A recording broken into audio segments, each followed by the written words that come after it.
Hi everyone, welcome back to the channel. Thank you for 1000 subscribers and I'm back with a mnemonic.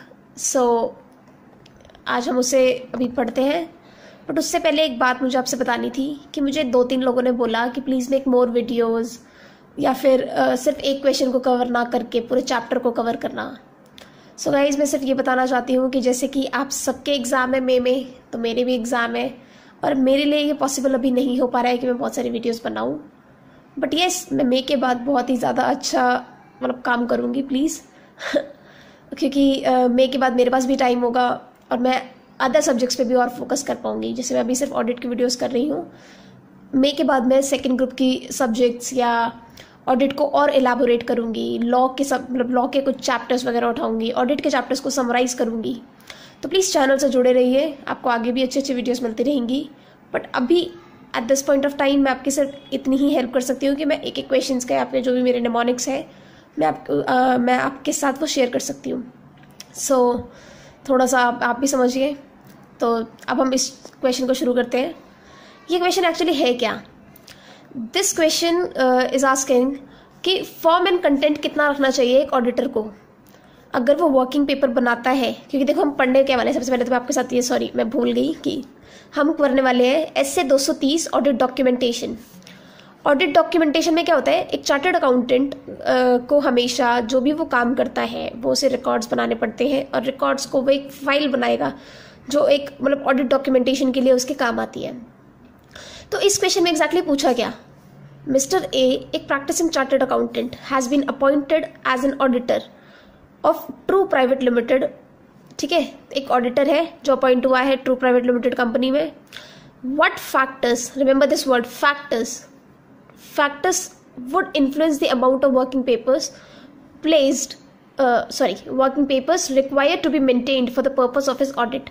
ऐसे कौन से factors हैं जो उसे इन्फ्लुएंस करेंगे कि उसे कितना वर्किंग पेपर रखना चाहिए। ठीक है, बेसिकली ये क्वेश्चन पूछ रहा है कि कितना फॉर्म एंड कंटेंट होना चाहिए और कितने एक्सटेंट तक ऑडिट डॉक्यूमेंटेशन हमें मेंटेन करनी चाहिए। एसए 230 में ये क्वेश्चन बहुत ही इंपॉर्टेंट क्यों है, क्योंकि देखो ये 5 मार्क्स का आ चुका है एग्जाम में।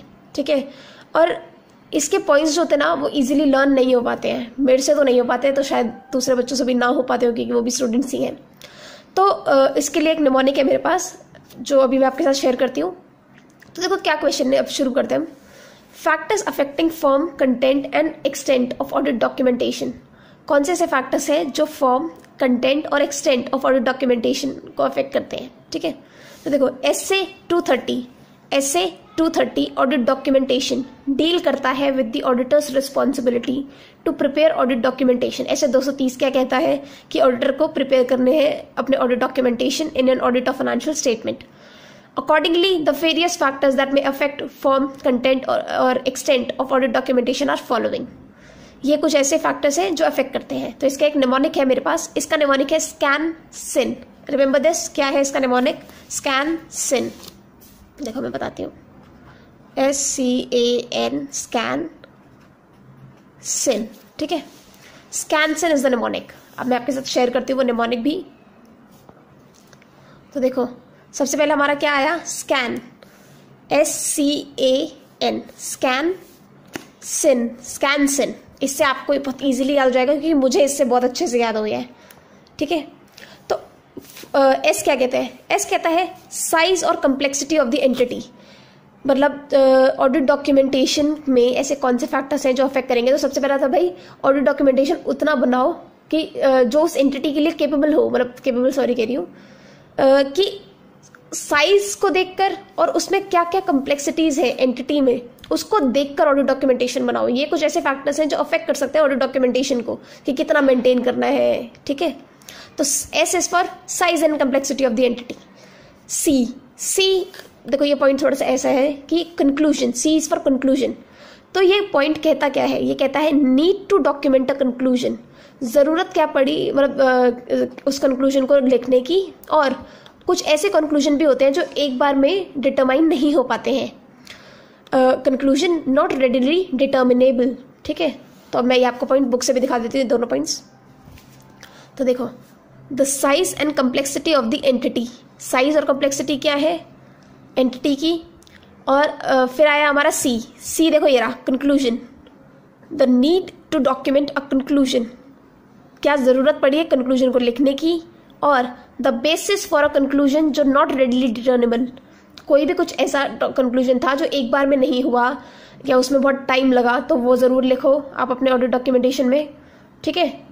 ऑफ द वर्क परफॉर्म और ऑडिट एविडेंसेस ऑब्टेन, देखो पूरा पॉइंट क्या था, the need to document a conclusion, conclusion को लिखने की जरूरत क्या पड़ी, और ऐसे कौन से कंक्लूजन है जो not readily determinable from documentation of the work perform और ऑडिट एविडेंसेस ऑब्टेन्ड, ठीक है। जो भी उसने काम करा उससे जो एक बार में नहीं निकला कंक्लूजन, उसको जरूर लिखो, ठीक है। तो अभी तक हमारे 2 पॉइंट्स कवर हो चुके हैं। S is for size and complexity, और सी हो गया हमारा कंक्लूजन, ठीक है। नेक्स्ट आया हमारा ए क्या कहता है, देखो ए कहता है audit methodology and tools used, audit methodology और टूल्स यूज्ड, ठीक है। ये रहा third point, audit methodology and tools used, ठीक है। SCAN, N is for nature of audit procedures to be perform, कैसे मतलब नेचर क्या है जो ऑडिट प्रोसीजर्स वो परफॉर्म कर रहे हैं। ये भी कुछ ऐसे फैक्टर है जो ऑडिट डॉक्यूमेंटेशन को अफेक्ट करते हैं कि भाई कितना ऑडिट प्रोसीजर उसने परफॉर्म करा, उसके हिसाब से ऑडिट डॉक्यूमेंटेशन मेंटेन करेंगे, ठीक है। तो अभी तक देखो हमारे 4 पॉइंट्स पूरे कवर हो चुके हैं। SCAN, स्कैन तो हमारा कवर हो गया। S is for size and complexity, C is conclusion, conclusion को मतलब डॉक्यूमेंट करने की नीड क्या थी, और ऐसे कौन से कंक्लूजन है जो रेडिली डिटर्मिनेबल नहीं थे, ठीक है। नेक्स्ट आया A is for audit methodology and tools used, और N is for nature of audit procedures to be perform. अब देखो यहाँ पे हम लोगों ने क्या करा, ऑडिट प्रोसीजर्स परफॉर्म करे। अब जो इसका नेक्स्ट है, जब भी हम ऑडिट प्रोसीजर्स परफॉर्म करते हैं तो हमें कुछ एविडेंसेस मिलते हैं, तो नेक्स्ट पॉइंट देखो इससे कवर है पूरा। S is for significance of audit evidences obtained, significance of audit evidences obtained, देखो the significance of the audit evidences obtained, significance, S is for significance, जब हम लोगों ने ऑडिट प्रोसीजर्स परफॉर्म करे तो उससे हमारे को कौन से ऑडिट एविडेंसेस मिले, उसका क्या सिग्निफिकेंस है, ठीक है। तो हमारे 5 पॉइंट्स कवर हो गए।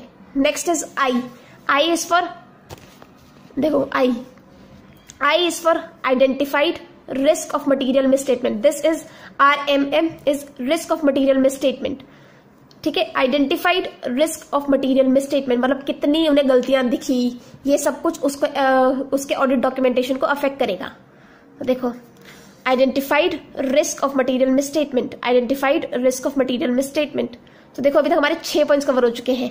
S से साइज एंड कम्प्लेक्सिटी, C से need to document a conclusion, ठीक है। A से audit methodology and tools used, N से हमारा nature of audit procedures to be perform, और S से हमारा हो गया significance of audit evidences obtained, audit procedures perform करके ऑडिट एविडेंसेस ऑब्टेन्ड हो गए।